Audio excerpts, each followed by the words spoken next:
6 down, 2 more to go in my UEFA Champions League preview, going group by group. Here we are at Group G, a very, very interesting group. One of the more intriguing ones, in my opinion, just because of who came in at pot 1.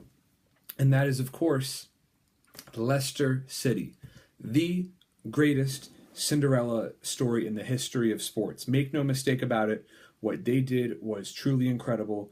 Not sure if we will see something so spectacular ever again. The most incredible underdogs you will ever see in any sport, in my humble opinion.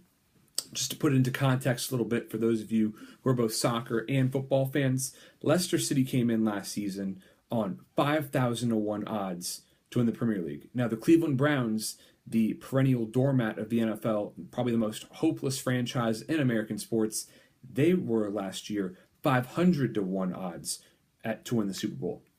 So a team that was not only comparatively hopeless, Leicester City was 10 times what hopeless is betting odds. And they just had an absolutely magical run. I mean, it really goes to show that chemistry, unity really can beat teams built by money.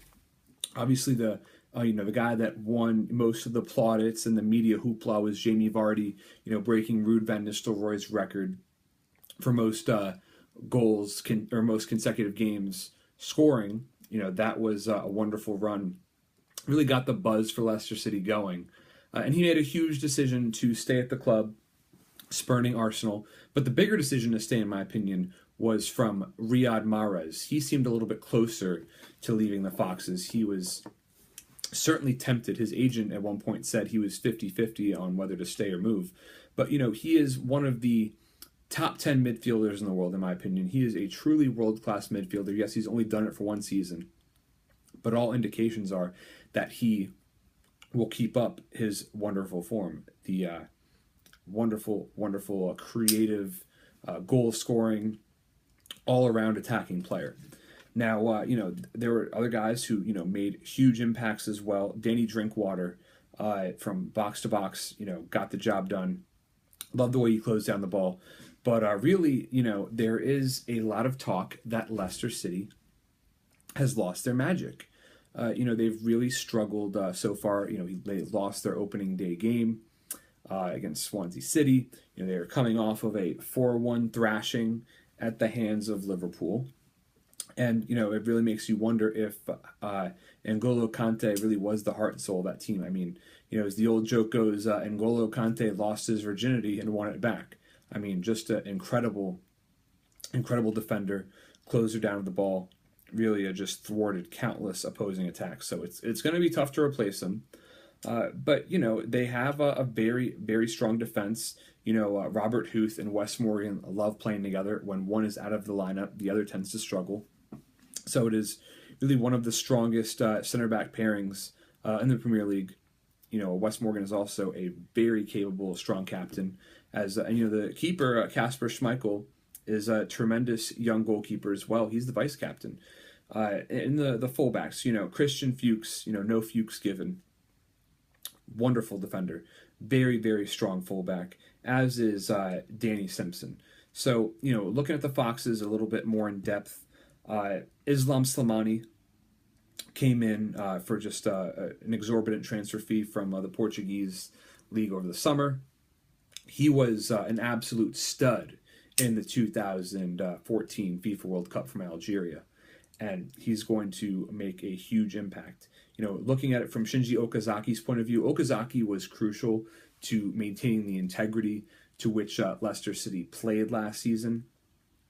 But, Slimani wasn't brought in to sit on the bench. He's going to take Okazaki's spot and partner with Vardy up top. That's inevitable. Ahmed Musa was a great under-the-radar signing from CSKA Moscow. He's only 23 years old and already has over 50 caps for Nigeria and comes in with Champions League experience. This very, very pacey attacking player. Going to bring a lot to the side, but I do think Leicester could struggle in this competition and in the Premier League because they just didn't make the volume of signings you would like to see a club make, when they oftentimes relied on that first 11 they didn't really deepen the squad all that much. So that's my big concern with Leicester. Now, looking at FC Porto, they're a very, very interesting side. Several Portuguese players, of course, coming out of the Portuguese league, but their captain is Hector Herrera, who is a classic box-to-box midfielder who makes tackles, creates opportunities, and has a strong pedigree, having won an Olympic gold medal and the Gold Cup. So him, along with Jesus Corona, had 9 goals playing it forward in his opening season, could play an important role. And Porto is a team that's going to make things difficult for Leicester because they have very strong winger play with Silvestre Varela, the Portuguese man, quality player, very experienced, and Yassine Brahimi, the Algerian, very strong player. He was a big time player in the World Cup as well, and he was a former French international. He was in the French international youth system. Probably realized he wasn't going to get much, if any, playing time in France, and then, of course, joined Algeria. But Brahimi is certainly a player to watch. They have very, very experienced players throughout the lineup, including Maxi Pereira. He has over 100 caps in the Uruguayan national team, so he has been around the block. And another player worth watching out for is Laurent Depoitre. I hope I said his name right. Probably not. But he's kind of like, when you look at Belgium's golden generation, of course, they're quality players who are going to get left behind on the lineup, and he is one of them. He was very successful in the Belgian league at Genk, and he was signed joining Porto and has a very pricey release clause at 40 million euros. So another, Porto's a club that has sold their top talent, much like Portuguese sides like to do, and it seems like the next guy that could be on the move is Ruben Neves. He's only 19 years old, and he already has 46 appearances for this team. So really bright, up-and-coming young player. And you wonder, too, what kind of role the young loanees from Atletico Madrid could play. They brought in Diego Jota and Oliver Torres. Both those guys are 21 and under. So they have a youth movement going on as well. And we can't forget, of course, about Iker Casillas. The old line when he was at Real Madrid was Jesus saves souls, Iker saves goals. But it's not that way anymore. He's clearly not the keeper he once was. Of course, he was not treated the way he should have been by Real Madrid, but, he certainly has a ton of Champions League experience, and it would be nice to see him come up big in this year's competition. Now, in terms of the team that came out of Pot 3, I think it was one of the weaker teams out of Pot 3, which certainly bodes well for Leicester. Brugge, the Belgian champions, they are captained by 39-year-old defensive midfielder Timmy Simons, another guy. We've been talking about, Belgian guys being big here. He had 93 appearances for Belgium over the course of his international career. And, this is a team that could be interesting in this group because they have 2 forwards who were brought in last season who both experienced very quick success. Abdoulaye Diaby, the French-born player, he scored 15 goals in 30 appearances, and Jelle Vossen had 14 goals in 30 appearances. So very impressive strike rates from those lads. And, their vice captain is also a player looking out for it. Lior Rafaelov, really a big-time player, or a big game player. He has scored a hat-trick in European competition before. He scored a hat-trick in the Europa League.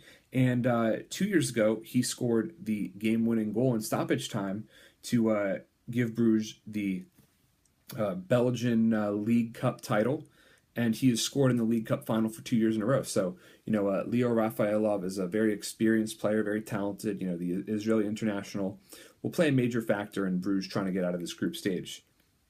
Now, I don't like to write teams off altogether. The Champions League has had its surprises year after year, but I do feel confident in counting out FC Copenhagen.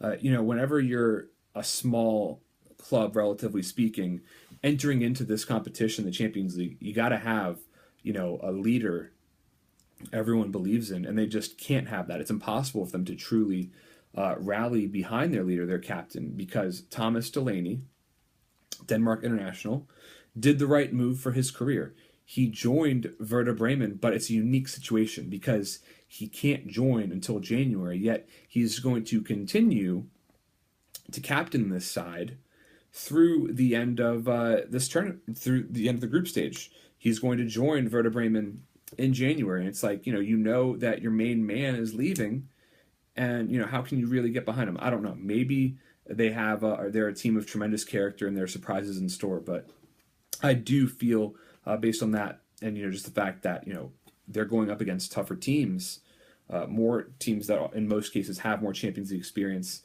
FC Copenhagen seems like a pretty safe bet to finish last in the group. So with that, keeping experience in mind, I want to say that Leicester City's in the group. I will certainly be pulling for them, but my gut tells me it's just not going to happen because of a lack of squad depth. I do think they're the most talented team in the group, but Porto has so many players who've been in this competition several times before. It'll be new territory for the vast majority of Leicester City players, and we have seen quality teams struggle when they're making their first appearance in a long time in European competition. So with that, I'm picking Porto to win the group, Leicester City to finish second and make it out. That's the big thing for them. And then Bruges finishing third and Copenhagen fourth. So with that, I leave you with my preview of Group G until my last one, Group H.